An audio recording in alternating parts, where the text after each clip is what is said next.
اصلاحی تعلق کا مطلب یہ ہوتا ہے، ایک ہوتا ہے ڈاکٹر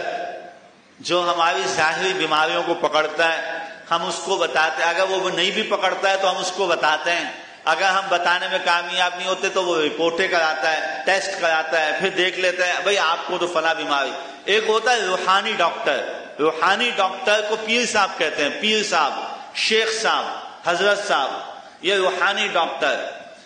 اور یہ عجیب سلسلہ ہے کہ بڑے بڑے اللہ والوں نے سب نے یہ اپنا کسی نہ کسی کو روحانی ڈاکٹر بنایا ہے، سب نے کسی نہ کسی کو روحانی ڈاکٹر بنایا ہے۔ ایک کاروباری آدمی ہے، کوئی شخص نیا کاروبار بنانا چاہتا ہے تو وہ اس میں پہلے دیکھتا ہے اس فیلڈ کے اندر پہلے کون کون اس سے ذرا مشورہ کرتا ہے، اس کو دیکھتا ہے یہ کیسے چل رہا ہے، یہ کیسے خرید و فروخت کرتا ہے۔ کامیاب کاروبار کے لیے کامیاب بزنس مین سے رابطہ کرنا پڑتا ہے، تو کامیاب روحانیت کے لیے کامیاب اللہ والوں سے روح لینی پڑتی ہے۔